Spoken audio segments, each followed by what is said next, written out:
Today I have a special episode for you. I'm going to share with you my favorite art history books that I've read so far. Hi, I'm Lucy. On my channel, I show you the vibrant happenings inside the art gallery, offering a blend of art education and entertainment. Behind the scenes insights, art creations, art talks, and vlogs. So consider subscribing and welcome to the exclusive behind the scenes access to the Lucy Shop Art Gallery. I have 5 books for you. Some of these books are available on Amazon. Others are not available on Amazon. You can get them if you travel to Italy. But I would love to share both options for you because they are worth it. The first book is going to be about Van Gogh, his life and works in 500 images.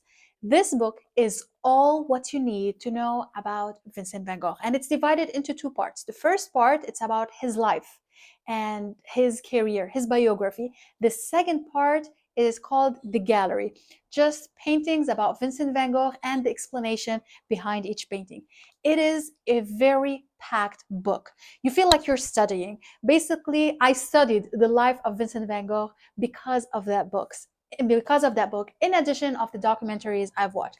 I highly recommend, if you're a fan of Vincent van Gogh, this is the book that you need. And if you are a really art historian enthusiast, you must have a notebook next to you because it's packed with information, it's packed with high value content and historical information about the artist. And I really enjoyed this book so much. And in order for me to understand this book properly, it took me 3 months. It is worth it. I promise you, you will know everything about this artist and you're going to be surprised. His biography is really amazing and you're going to learn a lot of things about Vincent van Gogh's life that you've never heard before. So, Van Gogh, his life and works in 500 images by Michael Howard. The next 2 books that I would like to share with you are not available on Amazon, but they are worth sharing if you get the chance to travel to Italy, specifically to Milan. If you have the chance to visit Da Vinci's vineyard in Milan, it's directly next to the Last Supper Museum. There's a small Italian shop facing the museum where you can get all these interesting books.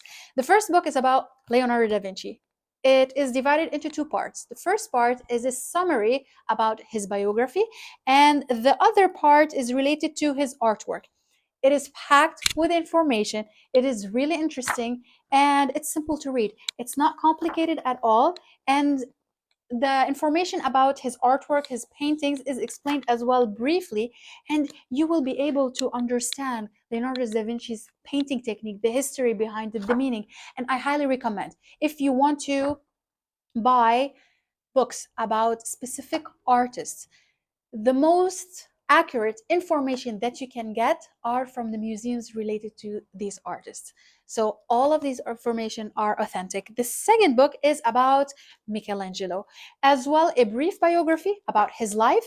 In addition, some of his artwork, the explanation behind his artwork, and the history behind his artwork, his architect. So it's a mix of everything about Michelangelo. I really love this book and I use it a lot in my art history workshops, especially when I'm providing an Italian art history where I focus specifically on the Renaissance art.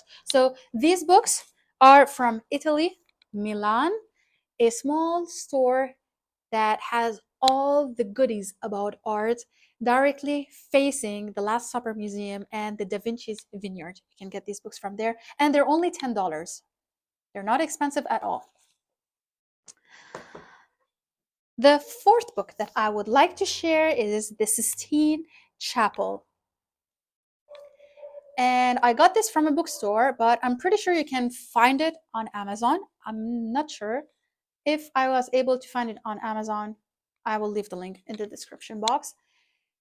If you love Michelangelo and specifically the Sistine Chapel fresco painting, this is the book you need. It's amazing.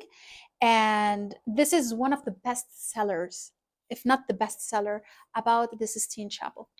You will see a very high quality professional pictures about the Sistine Chapel, close up every part of the painting, of the fresco painting.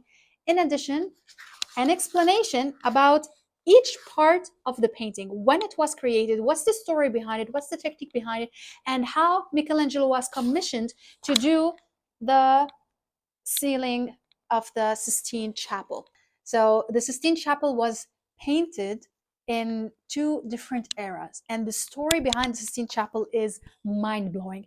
It's amazing. I highly recommend to get this book. You get all the pictures that you need, close-up pictures about the Sistine Chapel, and the explanation behind every part of this fresco painting. So there's not a lot to read, but everything you read is exactly what you need. Very simple to understand, and it's very visual. The Sistine Chapel.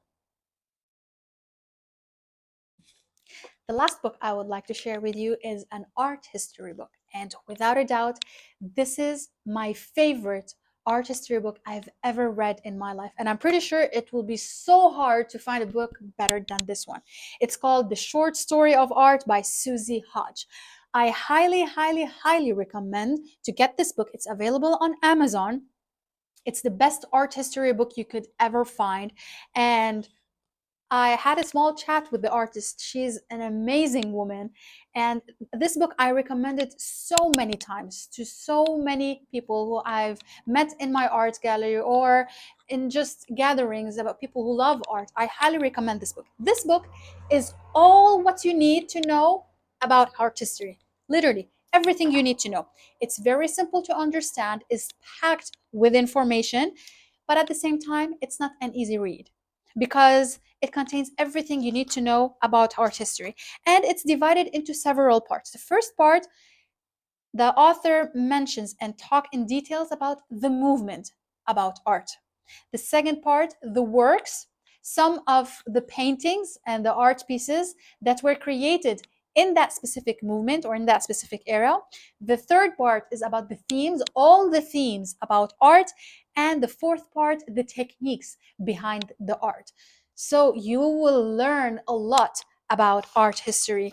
And it is very easy to read. So I'm gonna show you a little bit. So the first part is about movements. She mentions briefly all the movements about art from the before Christ till the contemporary and modern art. Now, when you flip the page, you see the title of the movement, the year that movement was created, the explanation behind it, the key development of that movement, and an example about that movement, so on and so forth. And this is a very smart way to explain art history. And in addition, the author mentions the key artists who created this kind of art in that movement. It's a must. It's a book that you need to buy. It's amazing, and I can read this book over and over and over again. On the back, it's written Pocket Guide to Key Movements, Works, Themes, and Techniques. If you want to learn about art history, this is the book to get. You can find it on Amazon. So these are my favorite 5 books I've read so far. I hope you enjoyed this episode. If you did, give it a like and subscribe to my YouTube channel for more interesting art talk episodes. And if you like this kind of content, let me know in the comments. And if you ever read any art history book that you highly recommend, leave it in the comment section below as well. I am a book lover. I love reading books, and this is where I get all of my art history information. Books are your best friend to know everything about art history. I'm going to leave another link right here to the full art talk playlist that I'm sure you're going to enjoy, and you're going to find a lot of helpful art tips and advices. Thank you so much for watching, and I'll see you next time.